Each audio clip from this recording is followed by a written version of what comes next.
إن الذين لا يرجون لقاءنا ورضوا بالحياة الدنيا واطمأنوا بها والذين هم عن آياتنا غافلون أولئك مأواهم النار بما كانوا يكسبون।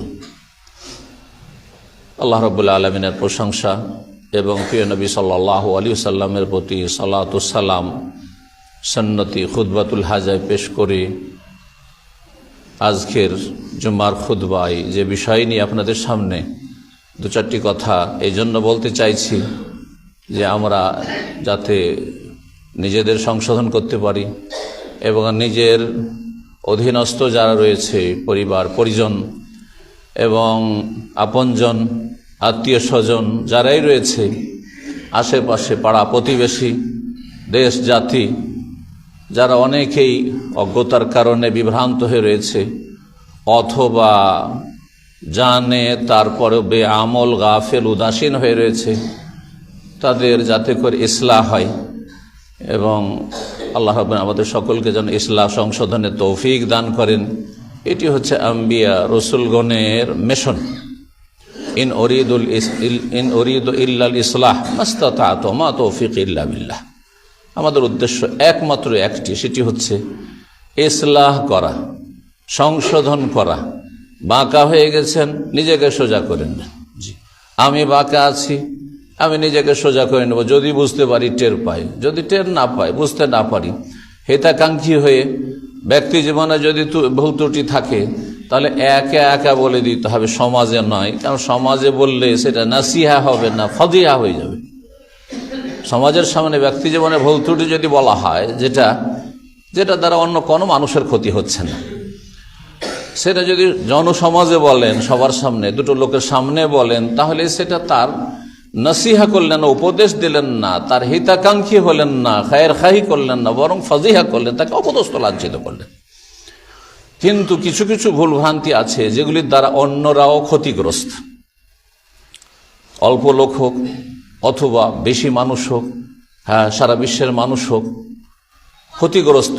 তখন যেহেতু বহু মানুষকে বিভ্রান্ত করেছে তার কথা বা তার কাজ বা তার লেখনী, সুতরাং আপনার সংশোধনমূলক কথাগুলি তাদের সবার কাছে পৌঁছিতে হবে। কিন্তু উদ্দেশ্য হচ্ছে ইসলাহ, সংশোধন করা, যথাসাধ্য মাস্তাতা'তু ওমা তৌফিক ইল্লা বিল্লাহ। শুআয়ব আলাইহিস সালাম বলছেন, আল্লাহ ছাড়া কেউ এই কাজের তৌফিক দিতে পারে না, আমার দ্বারা মোটেই সম্ভব নয়। এমনকি আমার নিজের সংশোধন করা আমার দ্বারা সম্ভব নয়। তো উদ্দেশ্য হচ্ছে সংশোধন করা, উদ্দেশ্য আর অন্য কিছু নয়। বিষয়বস্তু সেটি হচ্ছে সমাজে প্রচলিত পাপ। আর পাপ হচ্ছে ক্যান্সারের মতো রোগ। ক্যান্সার যদি কারো শরীরে থাকে, তার জীবাণু যদি পাওয়া যায়, তাহলে সেই ব্যক্তির ঘুম হারাম হয়ে যাবে। সেই ব্যক্তি ভালো করে বুঝে গেছে যে আর আমার সময় দুনিয়াতে বেশি নাই, কখন যে মরণ চলে আসবে নিশ্চিত। এটা সবাই বিশ্বাস করে, মুসলিম অমুসলিম সবাই বিশ্বাস করে আজকালকার জামানে। আমার জীবনে, আপনার জীবনে প্রত্যেকে আপন আপন জায়গা থেকে নিজের মুহাসাবা, আত্মপর্যালোচনা করেন। আর প্রত্যেকের জীবনে গুনাহ আছে, কারো ছোট আছে, কারো বড় আছে, কারো কম আছে, কারো বেশি আছে, গুনাহ আছে, পাপ আছে। আর সমাজে কিছু কিছু পাপ এমন হয়েছে যেগুলি ব্যাপক আকার ধারণ করেছে, যেগুলি জাতির দুনিয়া আখেরাতকে সর্বনাশ করে ফেলেছে। যেই জাতির পাপের কারণে তারা আজকে জালেমের জুলমের শিকার হচ্ছে। নিজেকে মজলুম মনে করছেন, কিন্তু আপনি যে আগে জালেম হয়েছেন, আপনার জাতি আগে জালেম হয়েছে, আপনার পরিবার আগে জালেম হয়েছে, সেই জন্য আল্লাহ জালেমকে চাপিয়ে দিয়েছেন। এই কথাগুলি আমরা বুঝি না, আর বুঝলেও না বুঝার ভান করি, যার ফলে আমাদের ওপর থেকে জালেমকে আল্লাহ উঠিয়েও নেন না, আর আমাদের জুলমের অবসানও ঘটে না। আর এই অবস্থা আমাদের চলতে আছে, দুর্দশার শেষ না। আজকে থেকে 50, 60, 70 বছর যাদের বয়স হয়েছে দেখতে আছেন, আগের জুলুম চাইতে আজকের জুলমের ভয়াবহতা আরো বেশি হয়েছে, ব্যাপকতা হয়েছে। হিমশিক খাচ্ছেন, রাস্তাঘাটে চলাফেরা ফিরায় কত পেরেশানি হচ্ছে। এগুলির একমাত্র কারণ হচ্ছে ওমা আসাবাকুম মুসিবাতিন ফাবিমা কাসাবাত আইদিকুম। যা কিছু মুসিবত, বালা মুসিবত, জুলম, অত্যাচার যা কিছু হচ্ছে, শোষণ পীড়ন হচ্ছে, ফাবিমা কাসাবাত আইদিকুম, তোমাদের কৃতকর্মের কারণে, তোমাদের পাপাচারের কারণে, তোমাদের জুলম অত্যাচারের কারণে। তোমরা আগে জুলম করেছো, ওমা যালামাহুমুল্লাহ, আল্লাহ জুলুম করেননি যে তোমাদের উপর কাউকে চাপিয়ে দিয়েছেন, জালেমকে চাপিয়ে দিয়েছেন। ওয়ালাকিন্নান নাস আনফুসাহুম ইয়াজলিমুন, তারা নিজেরাই নিজের উপর জুলুম করেছে। আদম আলাইহিস সালাম কোন বড় গুনাহ করেছিলেন, তারপর নিজেই স্বীকার করছেন রব্বানা যালামনা আনফুসানা। প্রথম মানুষ, আমাদের সকলের পিতা, আমাদের জন্য উত্তম আদর্শ রাসূলুল্লাহ সাল্লাল্লাহু আলাইহি সাল্লামের পরে। সুতরাং জুলুমকে, আপনার জীবনে পাপকে যদি পাপ বলে চিহ্নিত না করতে পারেন, পাপ সম্পর্কে যদি আপনি গাফিল হয়ে থাকেন, তাহলে কখনো কল্যাণ নেই, কখনো কল্যাণ নেই। আপনার জীবনের পরিবর্তন আল্লাহ করবেন না, আরো দুর্দশার শেষ থাকবে না, ভবিষ্যৎ অন্ধকার। দেখছেন আগামী প্রজন্মের ভবিষ্যৎ অন্ধকার সব দিক থেকে। এই জন্যই যে আমরা পাপ থেকে ফিরে আসার চেষ্টা করি না। পাপ থেকে ফিরে আসার নামই হচ্ছে তওবা। তাওবা এত মানে ফিরে আসা।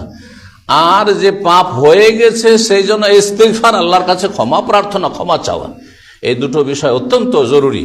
কারণ মানুষ মাত্রই ভুল হবে, এতে কোনো সন্দেহ নাই। সুতরাং ভুলের সংশোধন সমাধান হচ্ছে যে ফিরে চলে আসেন। ভুল রাস্তায় চলে গেছেন, যাবেন তো মনে ধরে নিয়েছেন আপনি এইদিকে, অন্যদিকে রাস্তা, যে রাস্তা এদিকে চলে যাচ্ছে আপনার শৈলপাড়া চলে যাচ্ছে, তাহলে আপনি কিয়ামত পর্যন্ত চলতে থাকলে, ওই রাস্তায় চলতে থাকলে কোনোদিন তো মনে দিকে ফিরে আসতে পারবেন না। ওই রকমই একজন মুসলিম যাচ্ছে জান্নাতের দিকে, এই জন্য আল্লাহ তাকে সৃষ্টি করেছেন। আপনি জান্নাতের রাস্তার উল্টো রাস্তা জাহান্নামের দিকে চলতে আছেন, যত পাপের দিকে চলতে আছেন না, তওবা করছেন না, তত বেশি আপনি জান্নাত থেকে দূরে হয়ে যাচ্ছেন আর জাহান্নামের কাছে চলে যাচ্ছেন। কখন মরণ চলে আসবে আর জাহান্নাম আর কবর আযাব আপনাকে গ্রাস করবে। আল্লাহ বুঝার তৌফিক দান করেন। সমাজে যে সব প্রচলিত পাপ রয়েছে, কয়েকটি পাপ বলবো সংক্ষেপে, ভূমিকাতে যথেষ্ট সময় নিয়ে নিলাম। আর জুমার খুতবা, সুতরাং এতে হাত পা বাঁধা, এতে বাড়ানো যাবে না, যার ফলে ইনশাআল্লাহ তাআলা খায়রুল কালামে মা কাল্লাওদাল, অল্প কথায়, একটা কথায় মানুষ নসি হতে পারে। সবচেয়ে বড় হাদিস যদি রাসূলুল্লাহ সাল্লাল্লাহু আলাইহি ওয়াসাল্লামের দেখেন, তবু 1 পৃষ্ঠার বেশি হয়তো হবে না, 1 পৃষ্ঠার বেশি হবে না, সবচেয়ে বড় হাদিস না। রাসূলুল্লাহ সাল্লাল্লাহু আলাইহি ওয়াসাল্লাম হাদিসগুলি 1 লাইন 2 লাইন, 1 লাইন 2 লাইন, তাতে এমন ফেরেশতা চরিত্রের মানুষ তৈরি হয়ে গেছে, এমন ফেরেশতা চরিত্রের মানুষ আল্লাহ রাসূলুল্লাহ সাল্লাল্লাহু আলাইহি ওয়াসাল্লামের মাধ্যমে আল্লাহ তৈরি করেছেন যে যাদের জন্য কোনো প্রশাসনের দরকার ছিল না, আর যাদের জন্য স্বীকার করার জন্য তদন্ত বিভাগের কোনো দরকার ছিল না, নিজে এসে স্বীকার করছে, ইয়া রাসূলুল্লাহ তাহিরনি, ইয়া রাসূলুল্লাহ পাক করে নেন, ইন্নী আসাবতু হাদ্দান, আমি হদে পৌঁছে গেছি, আমি এমন পাপ করেছি দুনিয়ার আযাব আমার জন্য আখিরাতের আযাব চাইতে হালকা, সুতরাং আমাকে আপনি পাক পবিত্র করে নেন, নাপাক হয়ে গেছে, নোংরা হয়ে গেছে। সুবহানাল্লাহ, কি ফেরেশতা চরিত্রের মানুষ রাসূলুল্লাহর মাধ্যমে আল্লাহ তৈরি করেছেন। কেন তৈরি হয়েছে? কারণ রাসূলুল্লাহর মধ্যে সবচেয়ে বেশি ইখলাস ছিল। সুতরাং যারা মানুষ তৈরির কারখানায় কাজ করছেন, উলামায়ে কেরাম এবং দাঈউল আল্লাহ, তাদের মধ্যে ইখলাসের পরিমাণ বাড়াইতে হবে। ইখলাস আছে, কিন্তু সেটাকে বৃদ্ধি করা যাবে। যত বেশি বৃদ্ধি করবেন আপনার হায়াতে, আপনার আমলে, আপনার দুনিয়া আখিরাত সবকিছুতে বরকত হবে। রব্বুল আলামিন যেন তৌফিক দান করেন। প্রথম যে পাপটি সেটি হচ্ছে আল গাফলা, গাফিলতি। হয়তো এই কথাটি বলে যদি ছেড়ে দিই তাহলে সাধারণ মানুষ তো কিছু বুঝবেন না, হয়তো কিছু তালেবে ইলম আছেন তারাই বুঝবেন। আল গাফলা আনিল্লাহ ওয়া আনিল আখিরা, উদাসীনতা, গাফিল, উদাসীন, আল্লাহ থেকে গাফিল। অধিকাংশ মুসলিম, অধিকাংশ আহলে হাদিস আল্লাহ থেকে গাফিল, পরকাল থেকে গাফিল, উদাসীন, বেখবর, নাকে তেল দিয়ে ঘুমাচ্ছে। দিনের পর দিন চলে যাচ্ছে, সপ্তাহের পর সপ্তাহ চলে যাচ্ছে, মাসের পর মাস চলে যাচ্ছে, বছর পর বছর চলে যাচ্ছে। দুনিয়ার অনেক উন্নতি করে কোথায় ছিল আর কোথায় সে রাতারাতি অনেক উপরে পৌঁছে গেছে, কিন্তু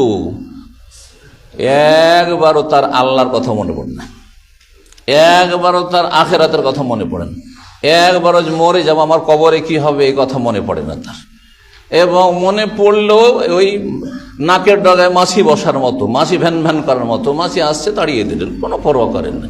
ঠিক তেমনি পাপ করতে আছেন, অন্যায় করতে আছেন, আর দুনিয়াতে ডুবে গেছেন, আখিরাত থেকে গাফিল হয়ে গেছেন, আল্লাহ থেকে গাফিল হয়ে গেছেন, মসজিদ থেকে গাফিল হয়ে গেছেন, আর দিন থেকে অনেক দূরে চলে গেছেন। অথচ জন্মসূত্রে মাশাআল্লাহ সবচেয়ে ভালো লাকাব আহলুল হাদিস, কোরআন সুন্নাহ অনুসারী। আহলুল হাদিস মানে কি? আহলুল হাদিস মানে কোরআন সুন্নাহ ওয়ালা, আকীদাতে কোরআন সুন্নাহ ওয়ালা।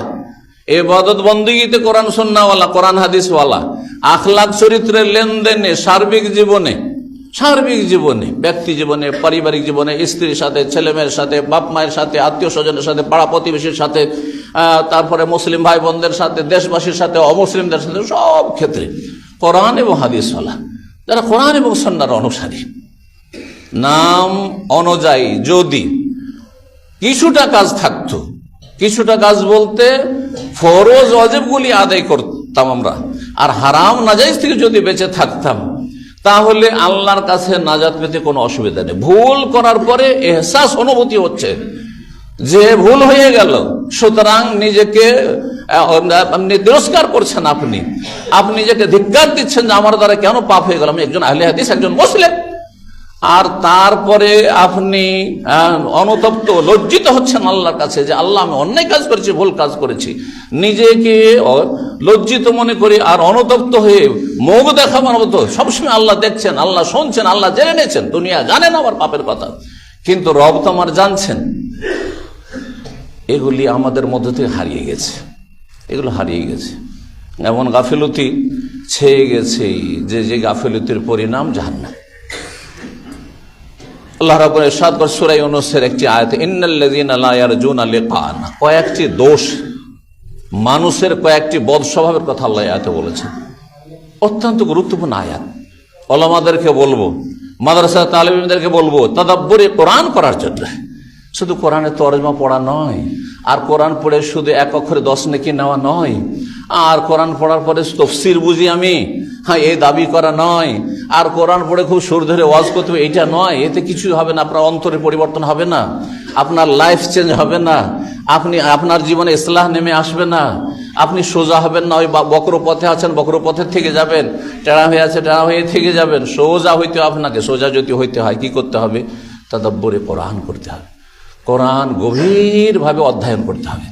তাফসীরের পরে এর স্তর তাদাব্বুরে কোরআন। আফালা ইয়াতাদাব্বারুনাল কোরআন, কোরআন নিয়ে তারা গভীরভাবে চিন্তা করে না।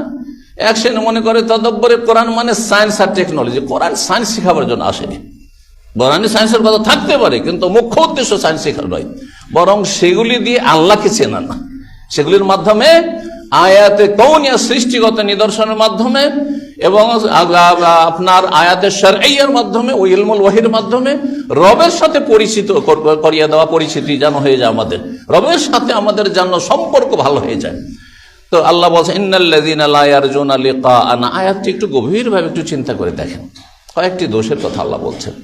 নিশ্চয়ই যারা পরকাল সম্পর্কে আশাবাদী নয়, পরকালের আশা রাখে না। এখন দুনিয়ার ক্ষেত্রে অনেক আশা রাখছেন, যে বিয়ে করেননি বিয়ে করব, বিয়ে করেছেন ছেলে মেয়ে হয়নি ছেলে মেয়ে হবে, আর তারপর ছেলে মেয়ে মানুষ করবো। যার ছেলে মেয়ে হয়েছে এখন থেকে চিন্তা লাগিয়ে দিয়েছেন, এখনো পড়ার লায়ক হয়নি, যোগ্য হয়নি, তারপরও যে এই কোনটাকে কি বানাবো, কোনটাকে ডাক্তার বানাবো, তো কোনটা ইঞ্জিনিয়ার বানাবো, তো এটাকে আলেম বানাবো, যারা দিনদার আলেম বানাবো, বা আর কিছু বানাবো। এক কথায় দুনিয়ার অনেক প্ল্যানের কথা, এগুলি নিয়ে আশা আকাঙ্ক্ষা, বড় উচ্চ আকাঙ্ক্ষা আর বড় বড় আশা নিয়ে বসে আছেন, যেটা হয়তো পুরা হবে না। দুনিয়া নিয়ে অনেক বড় বড় আশা আকাঙ্ক্ষা রয়েছে, কিন্তু আখির লা ইয়ারজুনা লিকাআনা, আল্লাহ বলছেন আমার সাথে সাক্ষাৎ করতে হবে, এই বিষয়টির আশা আকাঙ্ক্ষাই রাখে না। এই বিষয় সম্পর্কে তার তেমন কোনো ভ্রুক্ষেপ নেই, বিশ্বাস নেই। একটি দোষ, যে আল্লাহর সাথে দেখা করতে হবে, এক্ষুনি হইতে পারে। লাইন লেগে আছেন, সব লাইন লেগে আছেন। কার জায়গায় লাইন আছে আল্লাহ জানে, এদের মধ্য থেকে, আমাদের মধ্য থেকে। লা ইয়ারজুনা লিকাআনা, আল্লাহর সাথে সাক্ষাতের আশাবাদী নয়।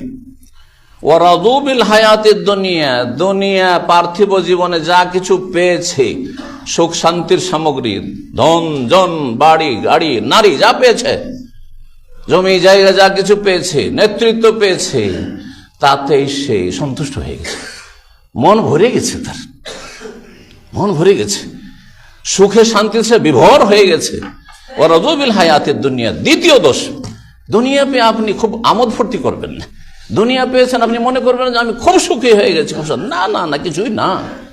যেমন কষ্ট দিয়ে আল্লাহ পরীক্ষা করেন, আমি কথাটি অনেকবার বলেছি এবং বলি, মাঝে মাঝেই বলি, এবং সবাইকে বলছি, আমি নিজেকে বলছি, যে আল্লাহ সুখ দিয়েও পরীক্ষা করেন, আর দুঃখ কষ্ট দিয়েও পরীক্ষা করেন। দুঃখ কষ্ট দিয়ে যখন আল্লাহ পরীক্ষা করেন তো বেশিরভাগ পাশ করে নেই হয়তো, কিন্তু যখন সুখ দিয়ে আল্লাহ পরীক্ষা করেন, পয়সা দিয়ে পরীক্ষা করেন, অধিকাংশ লোক ফেল করে।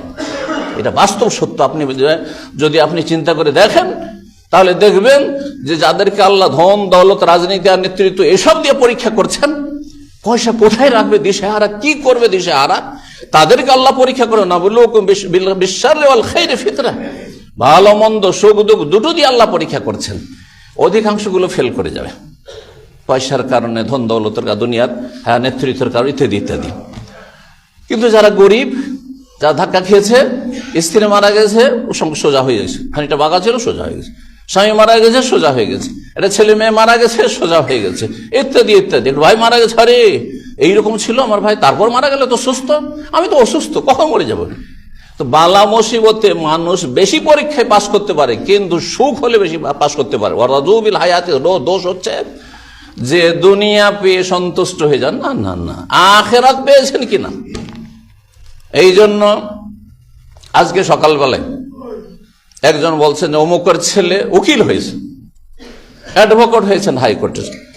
আমি বললাম সাথে সাথে বললাম, কারণ সাথে সাথে বলে সংশোধন হবে, আমার নামাজি হয়েছে, তার সামনে ছেলের বাবাও আছে, আর যিনি মন্তব্য করছেন তিনিও আছেন। আমি বললাম নামাজি হয়েছে, বলছে ওইটিতে দোষ আছে। ছেলের বাবা বললো যে ওইটিতে সমস্যা।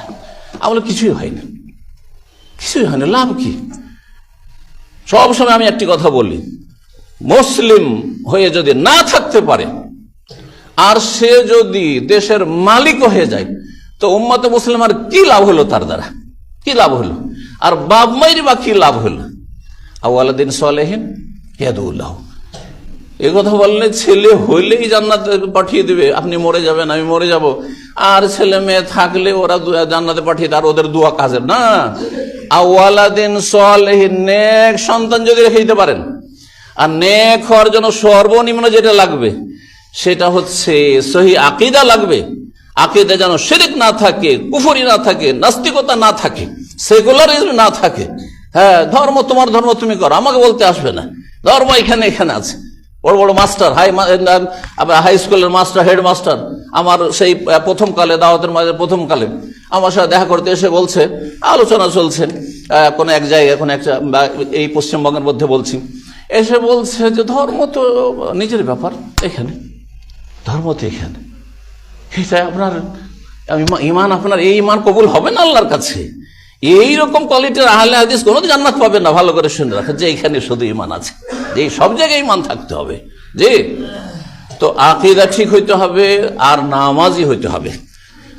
ওয়ারাযুবিল হায়াতিদ দুনিয়া, দুনিয়া পেয়ে খুশি আমোদ ফুর্তি করলে হবে না। ওয়াতমাআন্নু বিহা, তৃতীয় দোষ হচ্ছে দুনিয়া পেয়ে এমন বিভোর হয়েছে যে নাকে তেল দিয়ে ঘুমিয়ে গেছে।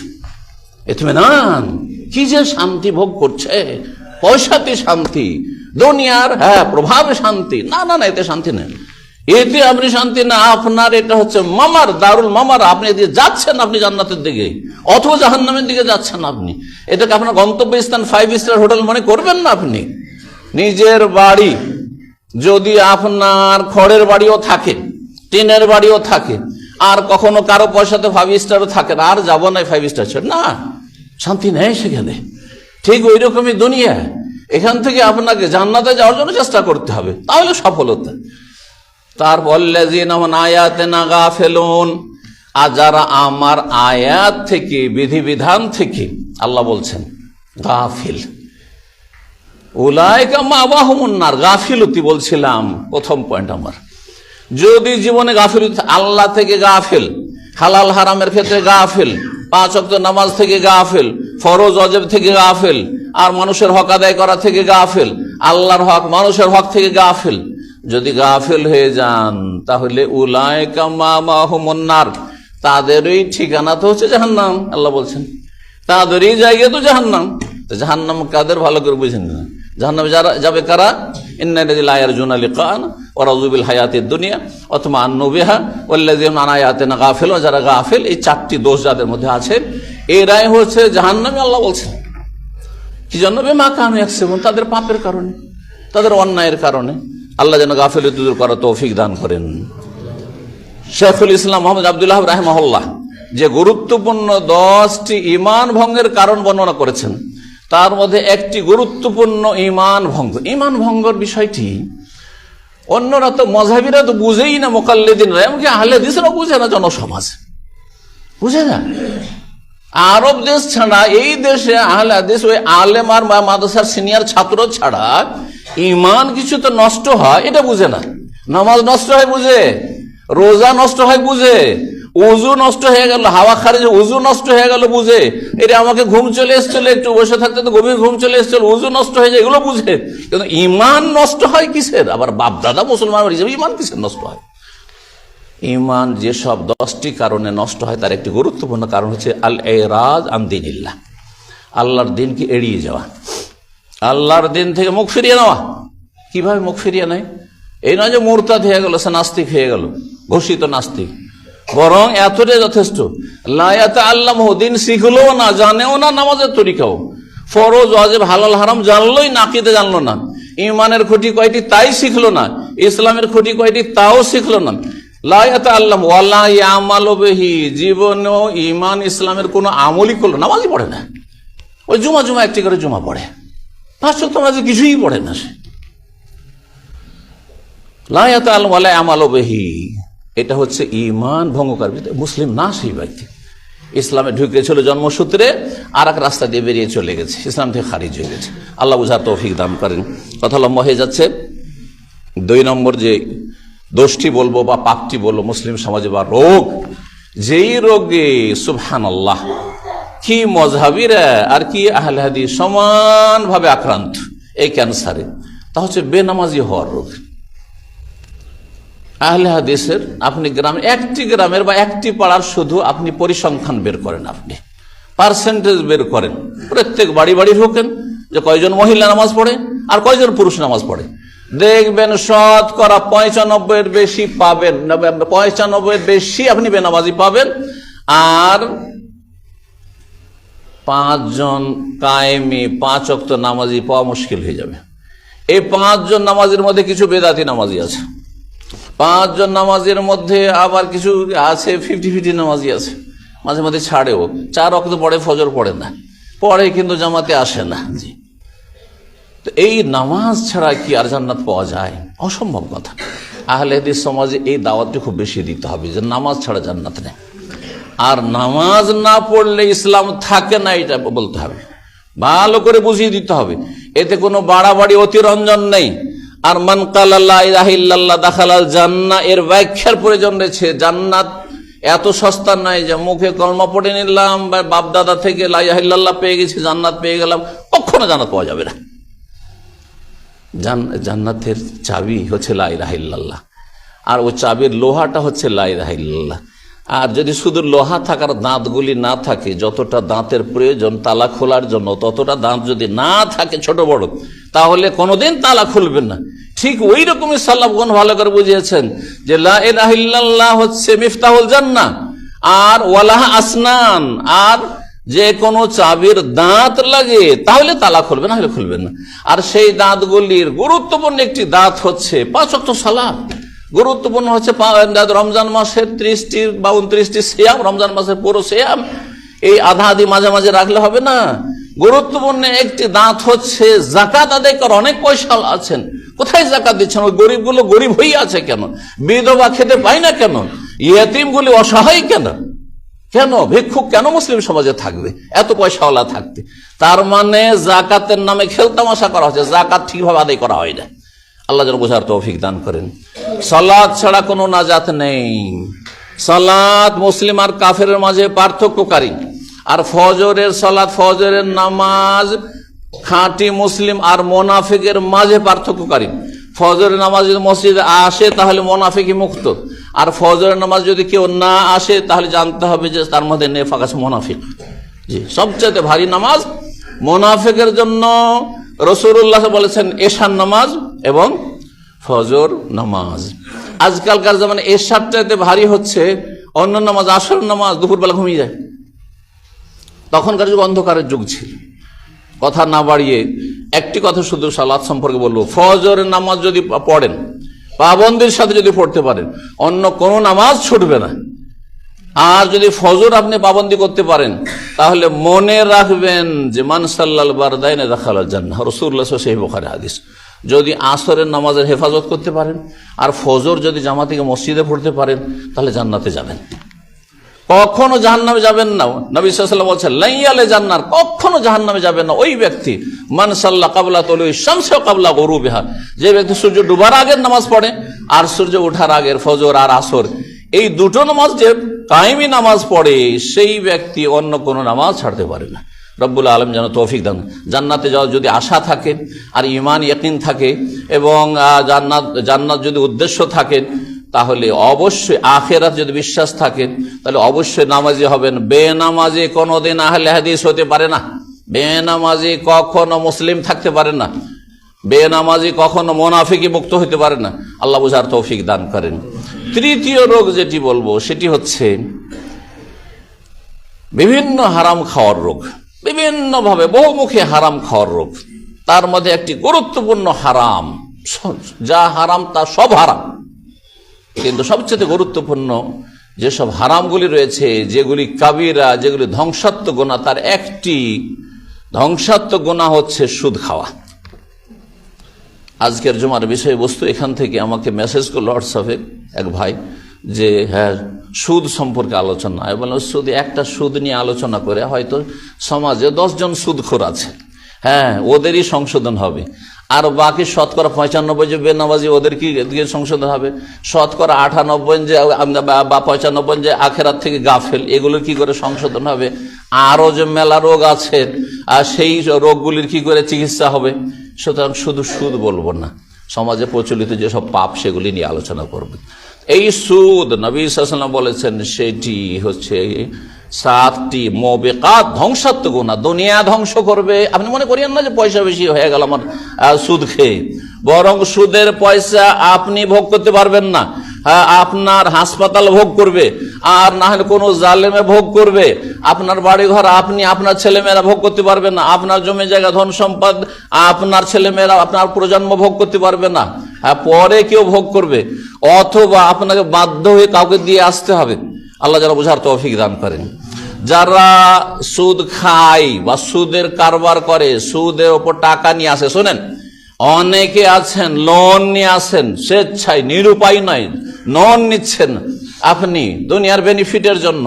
এটা ওই রকমই সুদ যেটা সমাজের সুদ, ঠিক ওই রকমই সুদ। এটা মনে করিয়েন না যে ব্যাংকিং লোন সেটা একটু হালকা হয়ে গেল, কখনো না।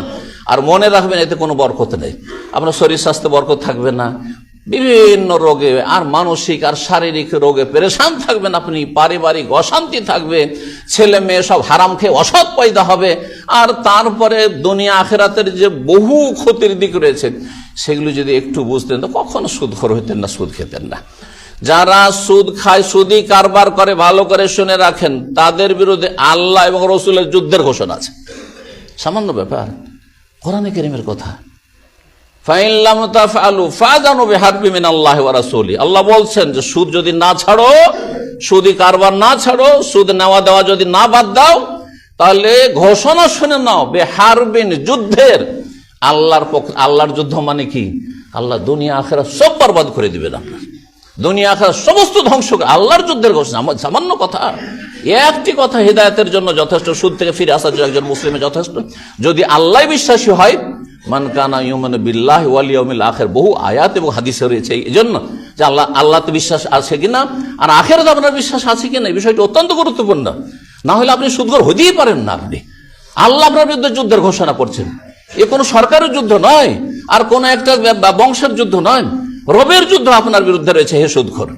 তারপর রাসূলুল্লাহ সাল্লাল্লাহু আলাইহি ওয়াসাল্লামের যুদ্ধের ঘোষণা বলতে, রাসূলুল্লাহ যদি দুনিয়াতে বেঁচে থাকতেন আমাদের মতো, তাহলে সুদখোরদের বিরুদ্ধে জিহাদ করতেন। ভালো করে শুনে, সুদখোরদের বিরুদ্ধে, মুসলিম যারা সুদখোর তাদের বিরুদ্ধে জিহাদ করতে। এটি হচ্ছে এই আয়াতের তাফসীর।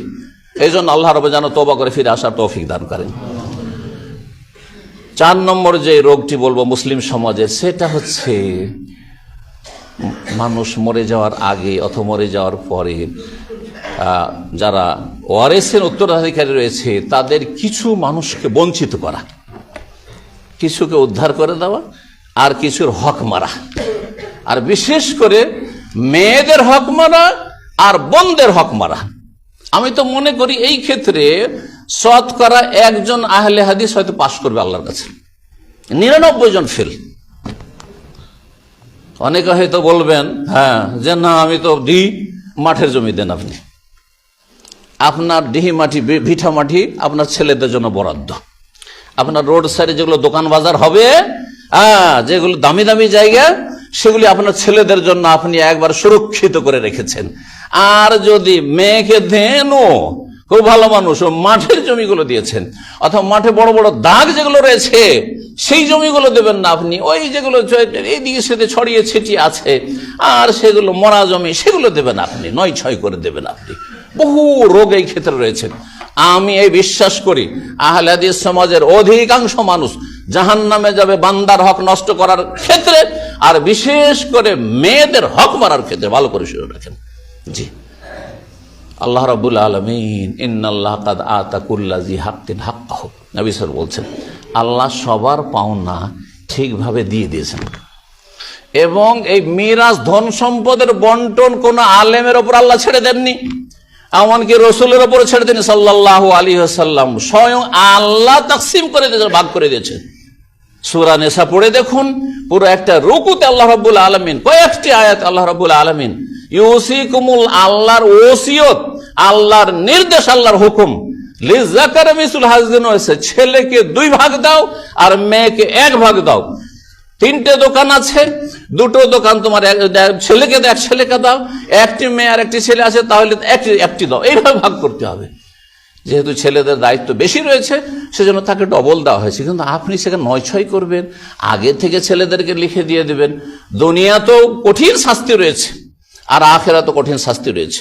আমি গত কয়েকদিন আগে আমি মালদায় এক এলাকায় একবারে ঝটিকা সফর ছিল, সেখানে এমন এক ব্যক্তিকে দেখে আসলাম, কারণ এতে শিক্ষা রয়েছে। অনেকে কোরআন থেকে শিক্ষা নিতে চায় না, অনেকে হাদিস থেকে শিক্ষা নিতে চায় না, কিন্তু বাস্তব জীবন থেকে শিক্ষা নিতে চায়। আমার চোখের সামনে দেখা 60 বিঘা তার বাবার জমি ছিল, 5 বোন ছিল, আর তারপরে কয়েক ভাই ছিল। ভাইয়েরা হাসপাতালে যখন অসুস্থ হয়ে হাসপাতাল পৌঁছেছে, বাবা হাসপাতালে মোহরিকে নিয়ে গিয়ে সেখানে গিয়ে 12 বিঘা জমি লিখে নিয়েছে, আর বাবা আগেই 5 বিঘা করে লিখে দিয়ে দিয়েছে। তারপরে ভালো ভালো সমস্ত জমি জায়গা এই ভাইয়েরা সব লিখে নিয়েছে। ওই অসুস্থ বাবা, অসুস্থ, আর বাবার তো এমনি দুর্বলতা, ইমানের দুর্বলতা, শরীরের দুর্বলতা, জেহালত, অজ্ঞতা, বুঝেই না যে মেয়েদের হক আছে। মেয়ে গরিব থাকে কোনো দোষের কথা নাই, কারণ পরের বংশে চলে গেছে। নাউযুবিল্লাহ মিন যালিক। যে ছেলে আপনার যেমন সন্তান আপনি জন্ম দিয়েছেন, তেমন মেয়েকে আপনি জন্ম দিয়েছেন, তওবা করে ফিরে আসেন, আর কখনো জান্নাত পাবেন না। তো শেষ অবস্থায় 80-90 বছর বয়স, সুবহানাল্লাহ, আর সে প্রলাপ করছে, পাগলের মতো কথা বলছে আর ছটপট করছে। সে ওই লোক, যেই লোক এইভাবে বেঈমানি করে বাবার কাছ থেকে জমি লিখে নিয়েছে, আর তারপর বোনদেরকে বলছে তোদেরকে 1 বিঘা 5 বোনকে 1 বিঘা করে দিয়ে দেওয়া হলো। সুবহানাল্লাহ, আমি নিজের চোখে দেখে আসলাম। সে বলছে বাবা রে টাকা দে, রে টাকা দে, আমাকে টাকা দে, পয়সা দিয়ে, ছোটদের কাছে চাইছে, বড়োর কাছে চাইছে। সুবহানাল্লাহ, আমি তো এটি দুনিয়ার আযাব, আর মরার পরে যে কবর কত আযাব আছে, আর জাহান্নামে যে কত কবরে আযাব, জাহান্নামে যে কত আযাব আছে আল্লাহ ভালো জানেন। আল্লাহ যেন বুঝার তৌফিক দান করেন। যদি এখনো সোজা না হন তাহলে ওই রকম পরিণামের অপেক্ষায় থাকেন। আল্লাহ যেন সংশোধনের তৌফিক দান করেন।